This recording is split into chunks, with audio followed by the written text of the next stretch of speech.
Hi everyone, it's JP from the Whose Turn Is It Anyway podcast, and firstly, thank you for coming back and listening to some of our earlier episodes. We really want to welcome you here. I do have to put out a disclaimer though that our audio quality on some of our earlier episodes is, well, it's a bit crap. It's just not up to scratch due to being noobs and messing up and basically getting microphone settings wrong, which you'll hear all about in episode 4. We've made the decision to keep these episodes in our list for continuity purposes, and it's important to remind ourselves how we started, but if the quality does put you off, don't worry, it's all good. Feel free to jump straight to episode 4 where it gets a lot better, and we'd love to have you join us and listen in. Thanks again, and more importantly, welcome to the group.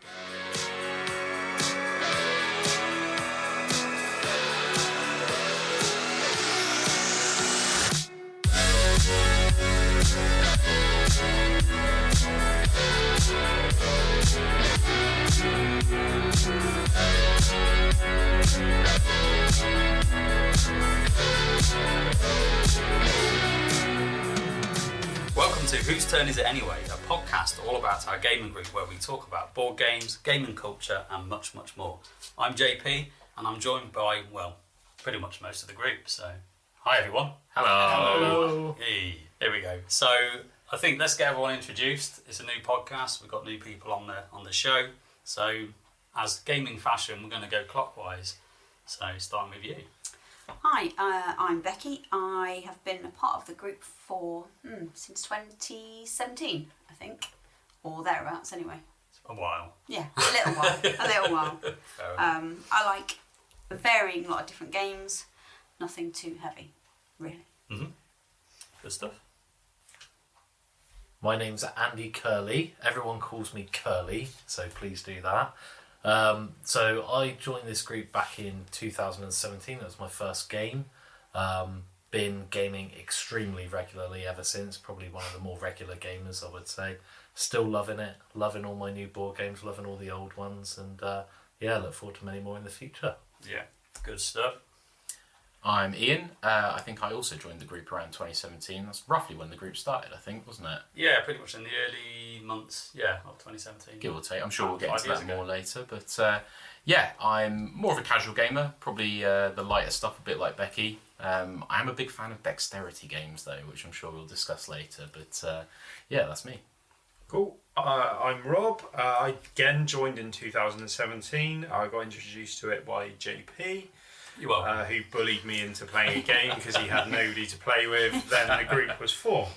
I prefer co-op games, dungeon crawlers. I don't like competitive against other players. I quite like the team effort. And that's about me. It's so true. What you just said about starting the game. Rob, you need to play games with me because I've got no one else to play with. And I thought you were mad. So you're not agreeing with the bit where he said he's a team player? No, not at all. No, he's not a team player, he just likes to play co-ops. It's two different things. Yes. Yeah, that is completely different. But no, welcome everybody. And I think it's also worth mentioning that we've got quite a few other people in the group who aren't here today and will be joining us on future episodes. So they will no doubt introduce themselves as and when they turn up at some point. Anyway. Yeah. Anyone who's in this hobby knows how hard scheduling is. And that's basically what happened with trying to get everyone around the table for this first episode. We had 8, didn't we? And we are now 5. It quickly became 7 and then it became 5, yeah. But we press on and we game regardless. So. Exactly. And we'll introduce them when they turn up. Absolutely, later. So I think the best place to start really is to talk about the podcast and kind of how it's going to work and how it's going to be structured. So we'll run through that and then we'll spend a bit of time on ourselves, introducing ourselves a bit more and kind of cover a few questions, and we're probably going to gamify that a little bit because why not? We're gamers. That's what we do. So podcast-wise, our schedule is probably going to be a fortnightly release. That's what we're planning, and we're going to try and stick to that. So every 2 weeks we'll get a new episode out there. And why are we doing it, guys? Well, I think for me, it's we talk about games all the time. I think about games every day because I'm just that kind of person. And I think collectively as a group we have a lot of spread knowledge of games and the gaming culture and all that kind of side of it. So yeah, it's just really good to kind of record some of the conversations that we naturally have anyway.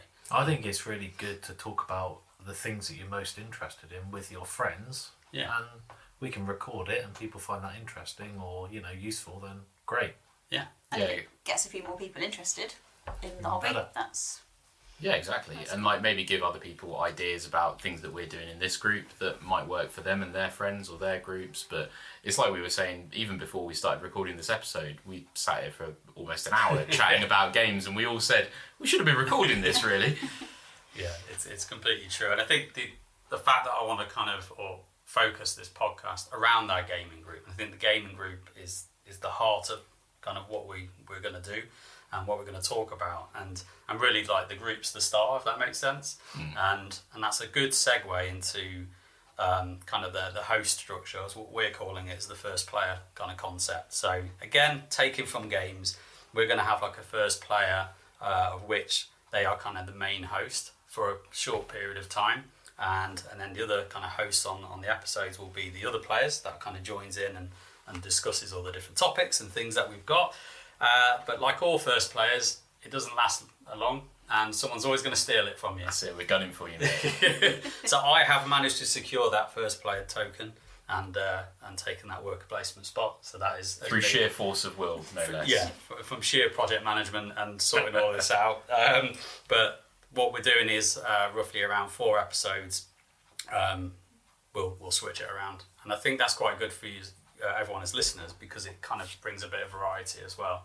So whoever's the first player will kind of curate the various topics for that run and get other people involved, and then as we pass that along, you're naturally going to get different influences on the kind of topics and episodes kind of coming up, really.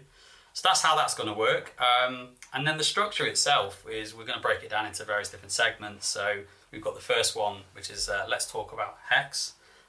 Which is all about kind of what we've got to the table. So what have we been playing? What's been really good fun? What haven't we enjoyed? Just all that kind of gaming, eventy stuff. That who backstabbed who, and all the usual shenanigans. Usually that kind of Tambo. It's usually Tambo, yeah. We've got to get Tambo on this podcast at some point. Haven't we? Yeah, he's not here to defend himself. We can't. That's the way I prefer it. Never sit next to Tambo. So that's going to be that segment, and then we'll kind of move on to the main event, which will be the core focus of the episode, and we're going to kind of mix that up a little bit. We might do some deep dives on specific games. We'll probably do some bits around gaming group or gaming culture, anything and everything really that we feel kind of makes sense and we want to talk about. So new releases maybe. Could be, As yeah. and when they come along. Whatever. Like JP said as well, stuff to do with like how you organise a gaming group, because there's probably a lot of people out there who maybe game with like 1 or 2 friends, or they have a very small group of people, and what we've managed to do in this group is get together a much wider group of people and kind of get more regular nights, and there's a lot that went into, as JP will tell us all, there's a lot that went into organising all of that, so probably some useful stuff there for people as well. It's become a cult, I think. Has it? Am I part of a cult now? Oh no. Yeah. I always promised myself I wouldn't, but I knew it would happen eventually. I suppose it's Doc JP over there. Don't drink his Kool-Aid, people. Don't drink it. No. the more people you have to choose from, the easier it is to get the stuff you want to play to the table, isn't it? Especially where I think people like me who are not perhaps into some of the really kind of heavier games, it's nice to have a night every now and again that's just the kind of lightweight, more fun perhaps. Yeah, kind of more the party side of things, and that's the great thing I think about our group, and without kind of going into that episode, because that will absolutely be one of the episodes, is that we've got such a diverse set of gamers that all like different things, which can be a challenge sometimes when you want to get a specific game because everyone likes different things. But I think in the majority, a lot of people will be willing to play different things and try different things out. And naturally, I think we've got enough people in the group now that we can comfortably get the right player count around the table, which is amazing considering 5 years ago. But Exactly. more on that later. I think as well, the only other thing to say on that is that it should be quite good for the podcast as well, because we've got those kind of different perspectives, especially with the first player concept, like JP says, with it passing around, we're going to get a different kind of flavour from every first player as they get their turn, so that should be quite cool. Yeah. Good stuff. So that's the main event. The next bit will be kind of question time. So again, encouraging you as listeners and kind of anyone that's out there to kind of get in touch with us in the show. And we have a Facebook page, which is Whose Turn Is It Anyway podcast, where you'll be able to regularly kind of get in touch with us and kind of send us anything you want, really. Well, within reason, you know. But anything gaming related that we can answer. I mean, you can send whatever you want. We just might block you. You know, just buyer beware. That is very true. So obviously that's going to be, it might take a few goes or a few episodes to get that up and running, but we will be regularly checking on that, maybe getting some questions from the group in the meantime, just to kind of kickstart that one off. The next bit will be the penultimate turn, so that's kind of our warm down, where we wrap up the topic, we kind of wrap up the chat. We'll talk about what's coming up in our lives, whether it's certain gaming news. We're looking forward to getting that kickstart, or a new Game Found release that's coming. I know I've got plenty of them. I was going to say, that's just going to be the same segment every single episode for JP. I'm still waiting for 8 of these Kickstarters that I backed during the pandemic. Lockdown's got a lot to answer for, I tell you. My bank balance, but there we go. But no, just generally, it could be about, you know, films that you're excited to see and all that kind of jazz, really. And then we get to the final turn where we close the show. So that's the structure. Anything else to add?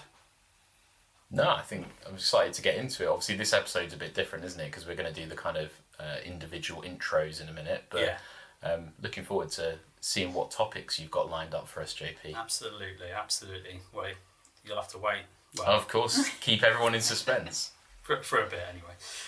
All right, cool. Well, let's get into it. So the core kind of focus for this, as I said earlier, is to introduce ourselves, and as I mentioned earlier, we want to gamify it. So as per usual tradition, before we start any game, we have our first player choosy app thing, which is obviously the phone has locked itself, because of course it has.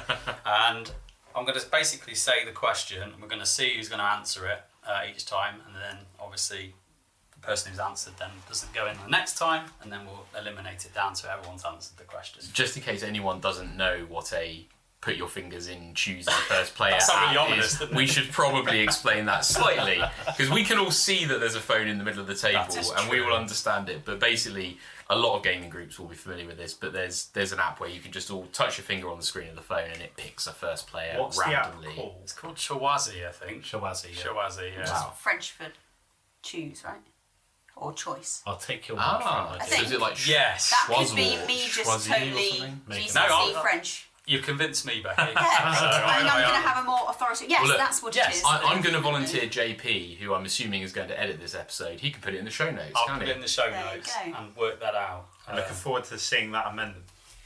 So, fingers in. The first question, before Need we the question put first. the first question is, how did you get into the hobby itself? Right. So here we go. Here We're go going the to choose. fingers. Fingers going in. It's thinking. Who's it going to be? No. Oh, It's me. JP. It's rigged. It's rigged. I've talked enough, and I'm still going to carry on talking. Yes. So how did I get in the hobby? Well, I think as a kid. So as a kid, growing up in the 80s, we obviously had Monopoly. But at the time, Monopoly was like everything. It was. I thought that was going to be like a banned point of discussion on I the thought podcast. you said we like- weren't allowed to swear. No, but to be fair to Monopoly, I liked it as a kid because there wasn't a lot of options, and that was until Hero Quest came out. I'm going to join you with that, JP. I liked Monopoly as a kid as well. Yeah. The Yeah, thing is, me it's too. a great entry game. That's the reality. Guess It's out a great a lot of entry you. game.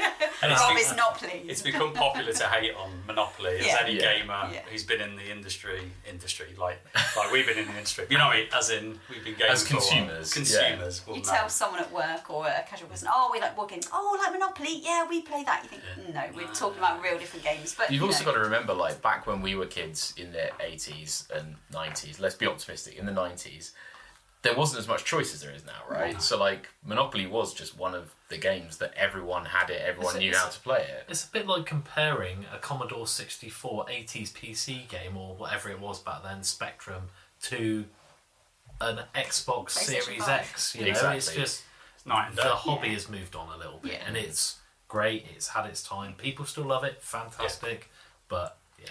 But I kind of got into Hero Quest, and that blew my mind. Like, I was like, oh my god, this is amazing. And I used to love being the did they call it the games master or the dungeon master? I forget now. It's been that long. I used to love doing that, setting up all the rooms and all the orcs and things. And then my brother, the same year, got it for Christmas. He got Blood Bowl, and that was amazing. We just used to have the two teams going head to head, which for anyone who doesn't know, Blood Bowl is like a fantasy version of American football where you score points and kill each other. But again, lots of fun. But a lot of rules, like for a 10, 11-year-old to kind of consume. It's almost like a gateway into kind of wargaming, isn't it, in a way?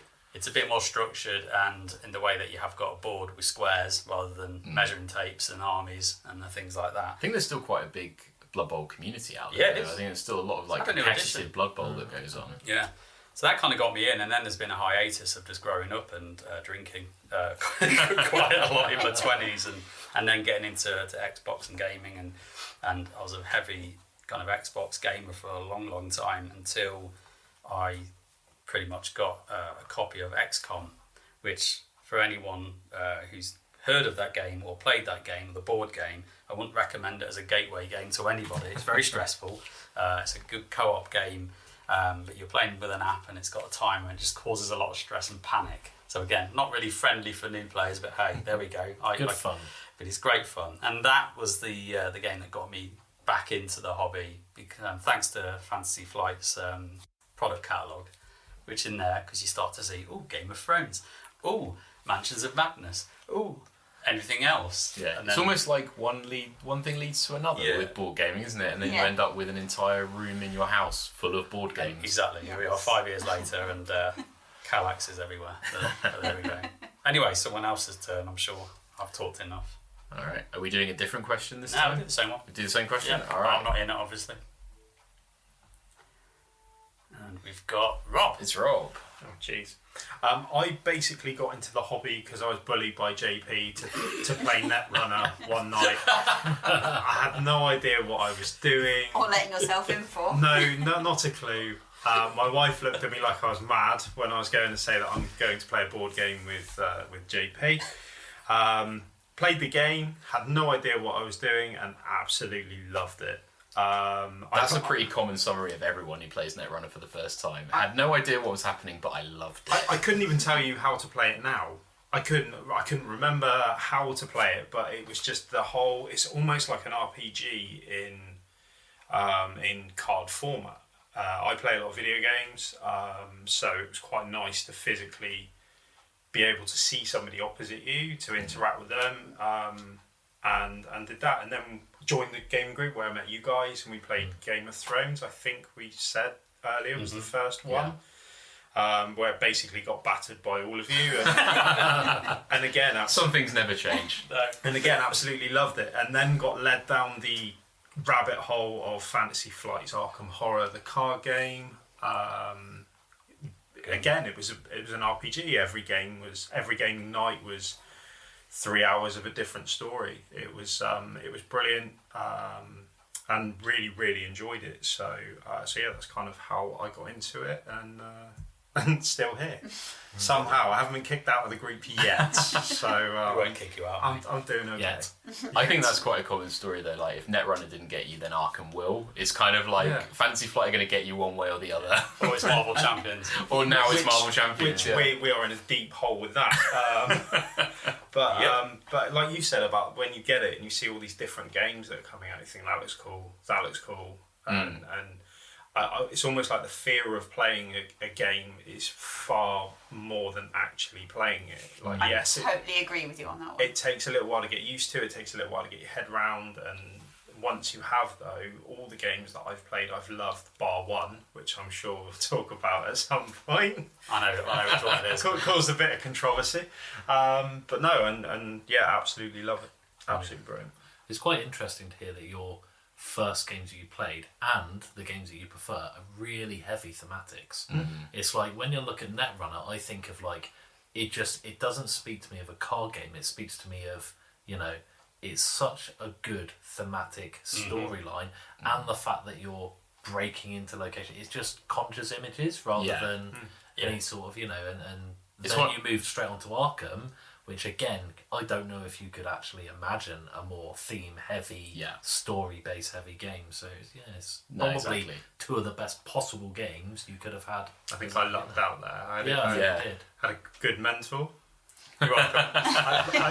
I'd say mentor, but I don't think I had a choice. Context. It was going to happen whether I liked it or not, so I just went with it. I think that's one of JP's strong points, not wanting to sing all his praises and make his head massive. Oh, they're sucking up to the first player.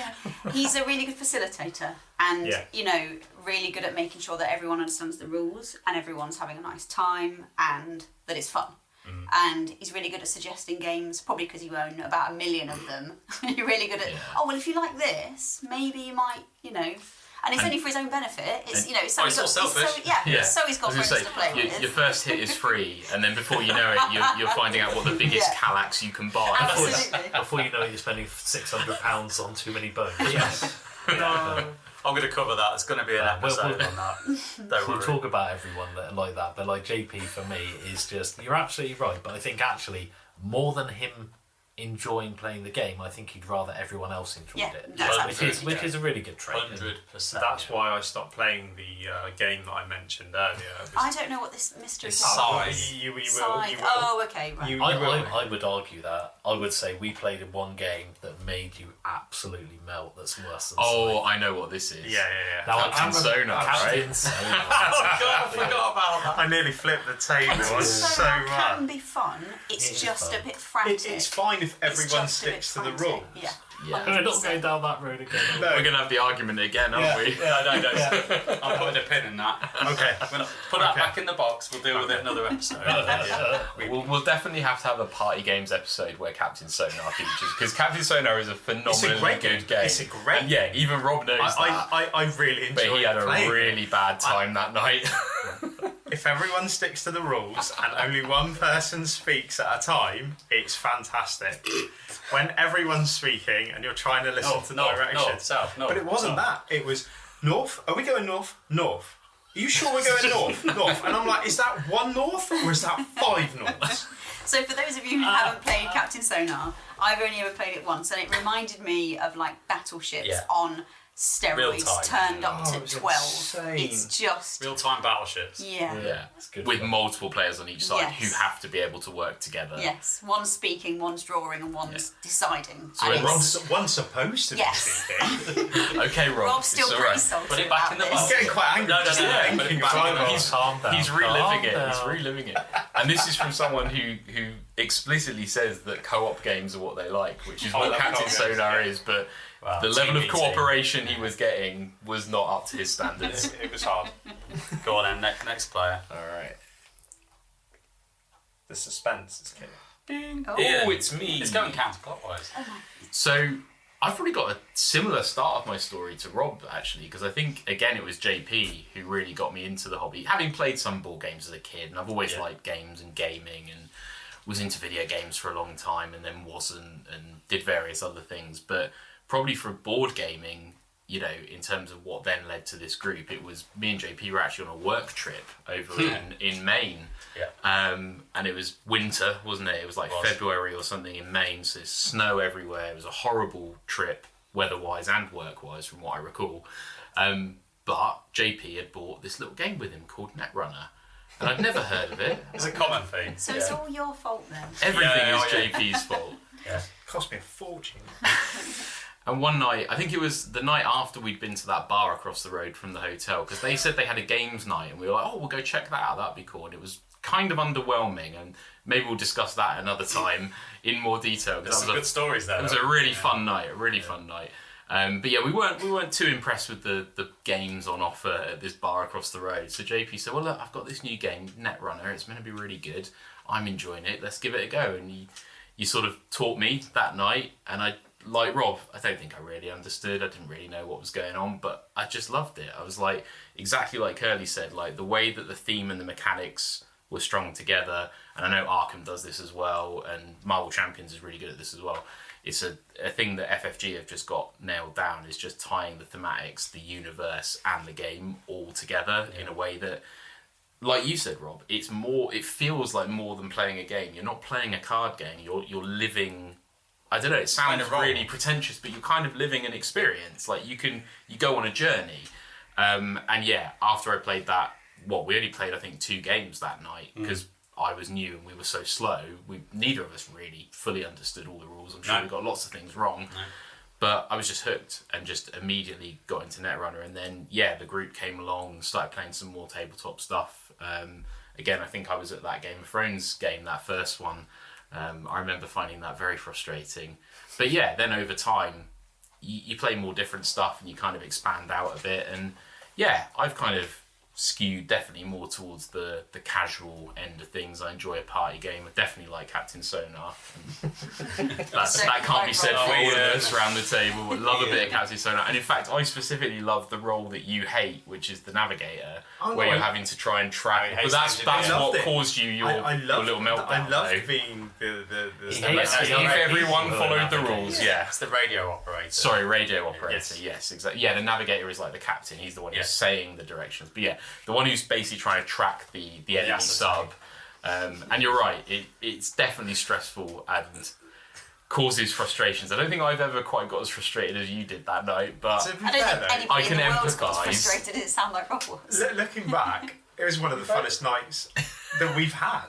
It was The funniest nights are where one of us is about to lose our shit. Yes, absolutely. Like, like Game of Thrones, where the first time we played it, we were all meeting each other for the first time. Yeah. And we were trying to be nice to each other, and it I lasted. bet that lasted 2.5 minutes. You can't be Yeah. nice in that game. About that, and we kind of come to the conclusion: look, we're going to screw each other over. Let's just get this out get of the on way with it, now yeah. and get on with it. And that's the best way to bond, right? Absolutely. But as well, we played Battlestar Galactica, and I think that was the night where the group was fully formed. I think that was because it went on for like 7 hours. It was a really long 3 o'clock in game. the morning by the time we finished, and it was. And then you again, find out that the guy you've been sat next to all night is a goddamn Cylon and has been trying to screw you over every step of the way. Oh, it's fantastic. It's fantastic. I mean, we've got some other very, very good stories about Battlestar Galactica, but we'll maybe wait for Chris to join us on the podcast before we discuss those. But yeah, so that's pretty much me. I then got into a whole bunch of different games through the group. Probably not one of the most regular players to the table, trying to be a bit more regular where I can. But yeah, enjoy a bit of everything. And I do occasionally play the crunchy stuff. We've played some Twilight Imperium, haven't we? Although I suck at it. And I just spend 6 hours just foiling my own plans, which is annoying. But yeah. And then, I've also ended up getting into a lot of like tangential games. I've become a big Crokinole head. So I quite enjoy dexterity games. That one, really, I suppose partly your fault, partly shut up and sit down. Yeah. Combination of the two. So I did end up shipping a board over from Canada, and It's a beauty, though. It is a beauty. It's one of the best games. is There's a a reason why it's been in the top, however, 100 forever. Yeah, But it's that is a level of commitment, though, that I don't think I could have to physically shut. Witcher. All right. I will politely sit down and shut up. good stuff. But yeah, that's me. All right, 2 left. Who's it gonna be? I would do a drum roll, but It's Becky. Now it's Saving the best till last. Yeah, really. I'm Becky. A bit similar to JP, I suppose. I started playing, I don't know, Monopoly as a kid. I mean, I've got siblings, but they're much older than me. In fact, their children would come, so I was kind of like an only child, so playing Monopoly was like a treat, or playing any kind of game. Mousetrap, I think, I was particularly fond of back in the day. So playing board games with other people was like, a rare thing.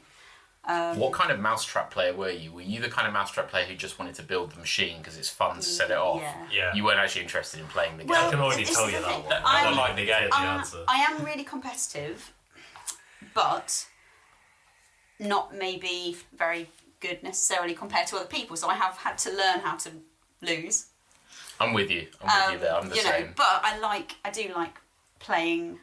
I don't think there's a particular style of game I like.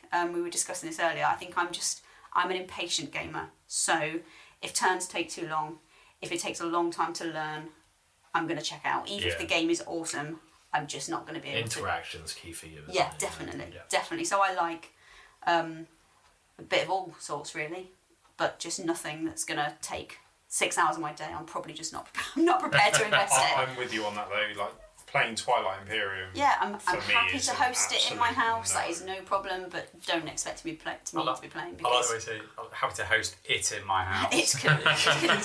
Go on the workshop. No, it's fine. It just I get bored, and because those kind of games are so reliant on everybody being really focused, and you can't just drop out halfway through because it'll be ruined for everyone else. I just know that my interest levels will not be sustained for long enough to actually play.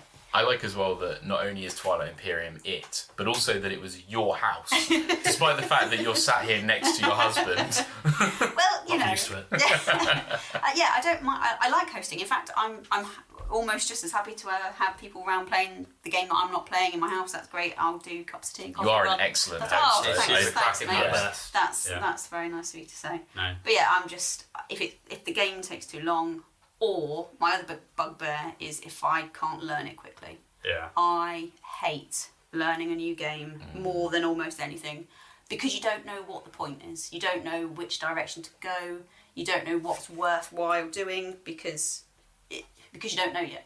So you don't know if it's worth investing in path A or path B, and I find that really frustrating. So we found that better, haven't we? Because what we've started doing is watching videos online. That's my only way. beforehand. Yeah. Get a little like primer Yes. for what the I strategy don't have to. might be. I'm not bothered about winning, and it's good because unfortunately I'd never do. Especially even if I'm playing, 2 players with my husband. I don't always lose, but he is just very good at gaming, Becky, which is. you're not alone on this. Yeah, everyone in the this is it. group knows what it's like to lose to and Curly. he doesn't win all the time. He It's taken doesn't. 30 minutes, Curly. It's taken 30 minutes for that to come out. It's not that bad. All So he does is win. JP's a facilitator. He's great at that. Curly is just an innate efficiency machine, Yes. which is and that's his ability. It does, however, mean I thought unless we were talking about. unless you know the game really well, I'm not ever going to beat him. I have beaten him on a few games, and then I feel very excited about that, and that's really nice because It's just I that know we get the same feeling. it means that you know that you've played it. He doesn't mind winning. I think he has to be able to know he's played a good game, and I feel exactly the same. Yeah. I don't care if I win. I just need to know that I did it properly. Yeah. Like I made the right choices, or I was efficient. didn't. Yeah, that's it. I don't care about really winning. I can totally relate to that. Like, I think me and you are very similar in the way that I hate the learn as well. Yeah, I hate just- learning the game oh. because of all the things you said. Yeah. It's this that I don't know if what I'm doing is good or right Yeah. or why I'm doing Yeah. it. That comes through experience. It does, and that's of your course. superpower. You are fine learning new games. You treat it as a game, and that's brilliant. And I wish I could have more of that opinion, because Rob's very much like, yeah, I'm happy to learn a game. Yeah, the first game's a write-off. It's fine. I wish I could have that opinion, Yeah. and I'm like that. I can learn anything. yeah, But Rob's superly happy to just that's It's because I fine. don't expect to win either way, even when I understand what I'm doing. And this is why you like Yeah. co-ops.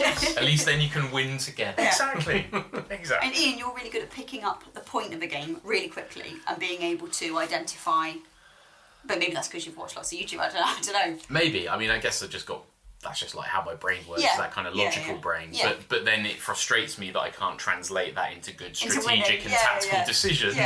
Yeah. I still end up being my own worst enemy, and it's always I know it's always my fault that I haven't done as well as I wanted to, and I'm fine with that. I don't let it bother me maybe as much as it used to, but I'm like you. I'm also really competitive, Yeah. so it's like. It's a very bad combination, being very competitive and also not very good. I wasn't going to call you rubbish, but yeah, I feel like I'm quite competitive. I think I'm good at doing efficiency things like in life, especially if it means I get to be lazy because I've worked out the most efficient way to do it. Yeah. I just can't then translate that into a competitive element where I need to do that at the downfall of someone else, or oh no, I need to do that one first because they might do that and that will hamper.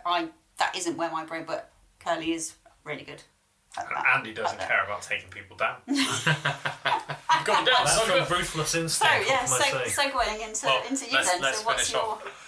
How did you get in the hobby, Curly? Obviously to annihilate people. Yeah, That's your why. why. 10 years old, that was my primary objective.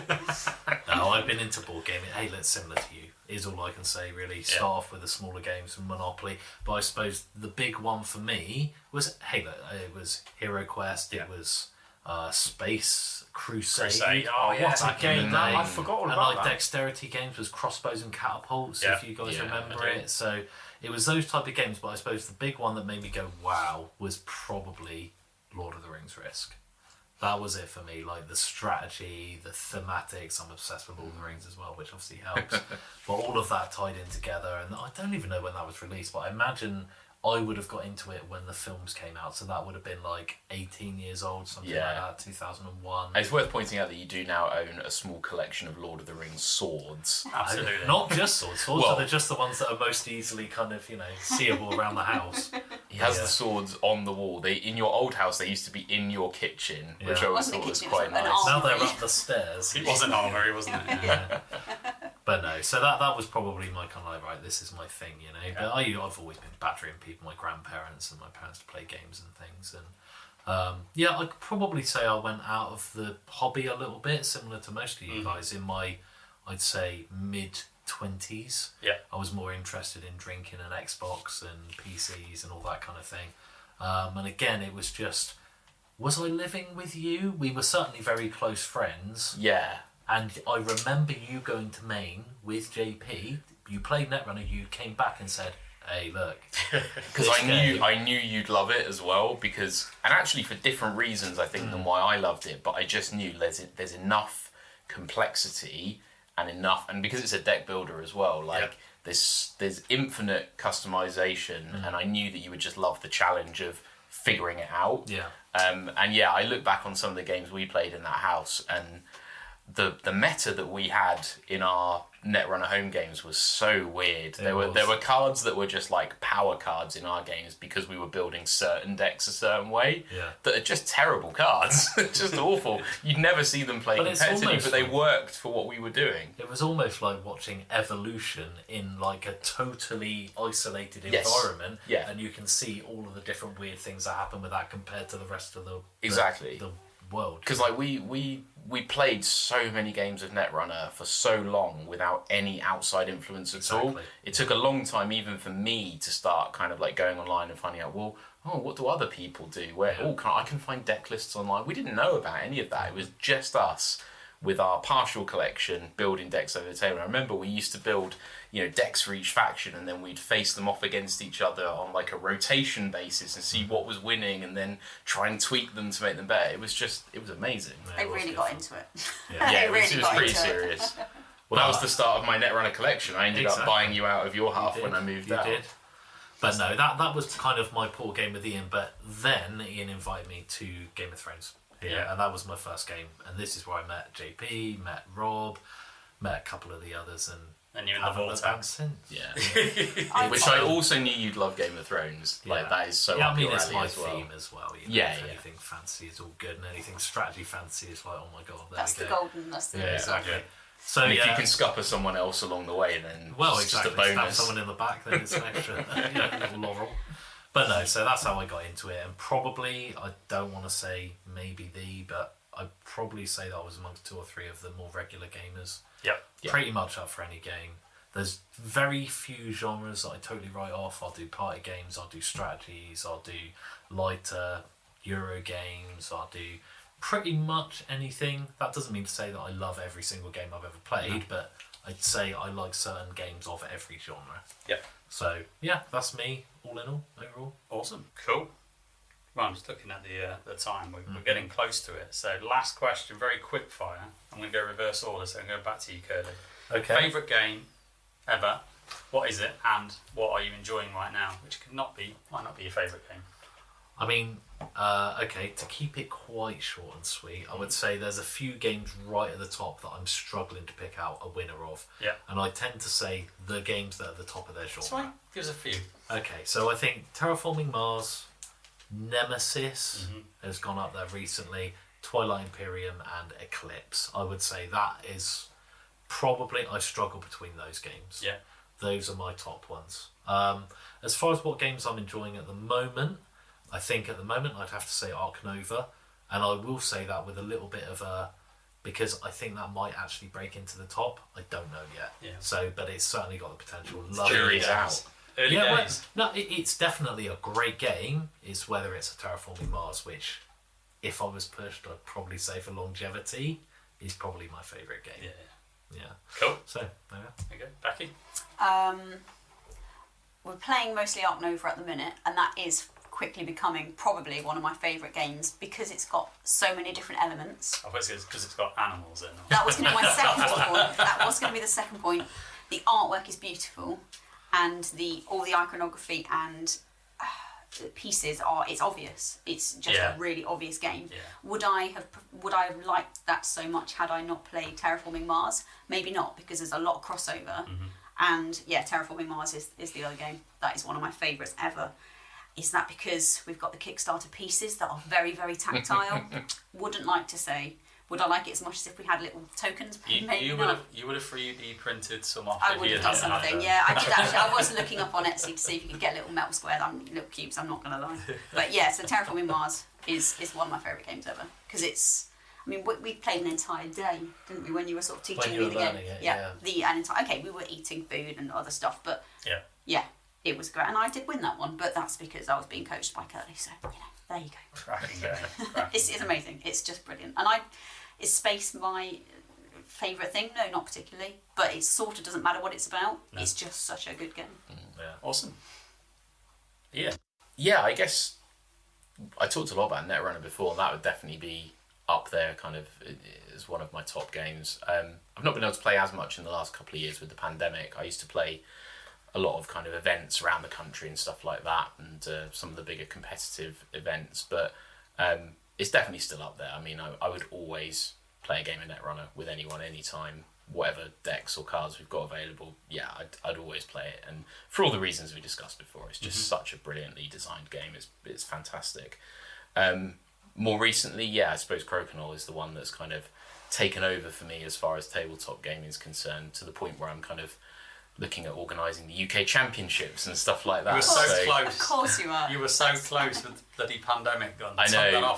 You. We'd sold the tickets. Yeah. The event was good to go at the expo, and then COVID. We were taking our boards. We were getting there. We had it all sorted, but we're about to put the tickets back on sale again for this year, so we will be at the expo. I guess Crokinole is really the one now, and then slightly skewing outside of board gaming, I've been doing a lot of VR gaming. I've got quite into VR, so I'm kind of quite heavily into that scene as well, and a lot of event organisation there as well. I think we'll talk about this more in other episodes, I'm sure, about like building groups and communities and stuff, but that's definitely been a big thing for me, is kind of just bringing players together, organising tournaments, that kind of thing. So but yeah, Netrunner, Crokinole, can't do much better than that. No, I would have picked those two for you. That's a choice, but there we go.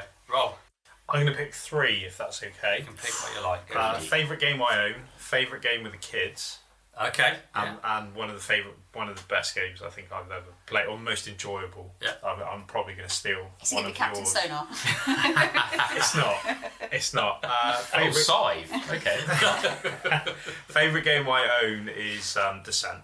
Just the longevity of it, and again, it's an RPG. Every game's different, and we played quite a few in the whole 3D terrain.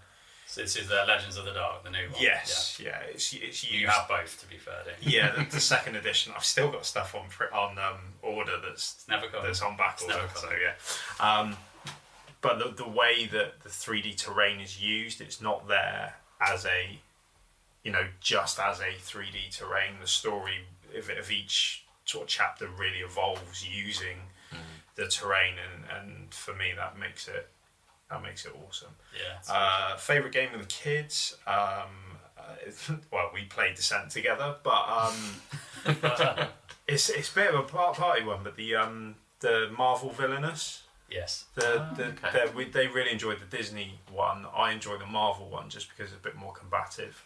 And it's again a really simple game, but they really enjoy it. And we played it recently with our wives, and my wife hated it all the way through until the point that she realised she'd won. Fair enough. So it became very popular. Certainly, she enjoyed it. But, So we know what kind of gamer she is then. Yes.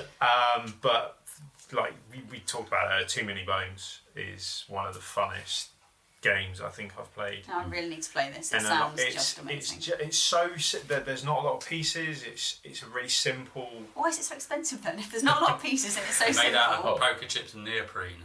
So the Right, quality of okay. those pieces Oh, are okay. mwah. Oh, it's all. Yeah, And just because wow. there might not be many doesn't mean there's not expansions. Yeah, fair You know, enough. this is a game that JP owns, so Of there course, are 50 expansions. A big old chest. That's it. And it's made of neoprene, so you can play it in the bath. Yeah. I mean, what's not to love? That's I mean, that's one of my. What's not to love? But the conditions. mechanics of the game, the way the story's driven, the characters. You know, when I get why you've got all the expansions, because each character makes game. it feel like a Game. completely different game. And if I had a spare 600 quid, I'd probably go for it. But unfortunately, at this point in time, I don't. So I'm going to have to come around and play it with you. So sorry about that, mate. Fair enough. Well, unsurprisingly, my favourite game is Too Many Bones because I've spent so much on it, so I have to justify it somehow. But no, the fact that I've got a whole Kallax cube devoted to that game with the trove chest and everything in there, it's just a thing of beauty. But for me, having played it 70 odd times, it's just probably testament to how much I really enjoy it. And even solo, like I was just about to say, can you play it? yeah, happily play that solo, whether that's kind of just one of the characters or three at the same time or whatever. Really, it's just a good fun when I'm in the mood for it, you know, because it's a bit of a setup and all the bits and bobs. But Which yeah. is ironic considering there's not much to set up. Well, there's a lot of chips and the baddies you've got to sort out. And you know, aren't you've there? got to run the bath. You've got to put the bubble bath in the bath. and the fact that the villains are called baddies. Yeah. Are they literally called Nice. They're baddies? literally I called love it. baddies. It's brilliant. Yeah. So I think that's my favourite, but the one I've been enjoying recently is Nemesis. And I think, again, it's a game that every Euro gamer would probably hate because it's on the thematic side, but it's essentially puts you into Alien, the film, and you feel like you're in that film. You get the sense of stress of being in that kind of film, and you're playing a character in a story, and you might not survive. So again, It's so difficult, isn't it? It genuinely feels like an achievement. But just being alive. I have never enjoyed losing so much Exactly. as when I played that game. It's I'm not brilliant. saying winning doesn't matter, but I've had some of my best experiences in that game and got a right hiding. Yeah. And it's been a lot of fun, and I'm enjoying just exploring that game with the expansions. Of course. But generally, again, as you said earlier, different group, different mechanic, different kind of feel for the game. Everyone's treating things differently. So yeah, there we go. So we got there, didn't we? Did it? Everyone's just about. introduced Yeah, themselves. it's time to pack up all Time the to- pieces time to- and put things in the little baggies and Absolutely. little So box. yeah. So let's wrap up. So yeah, we got to count those pesky victory points to see who's won, but we won't obviously say who's actually. But no, Well, we know it's we Kerley. know. you know it's Curly, yeah. So well done, Curly. Thank you But very no, much. but now look, thank you everybody for listening, and if you enjoy the show, please like, subscribe and review on your podcast player of choice. And if you want to find out more about the show, you can check us out on our Facebook page, Whose Turn Is It Anyway podcast, and we'll be back again in 2 weeks with another episode. So until then, whose turn is it anyway?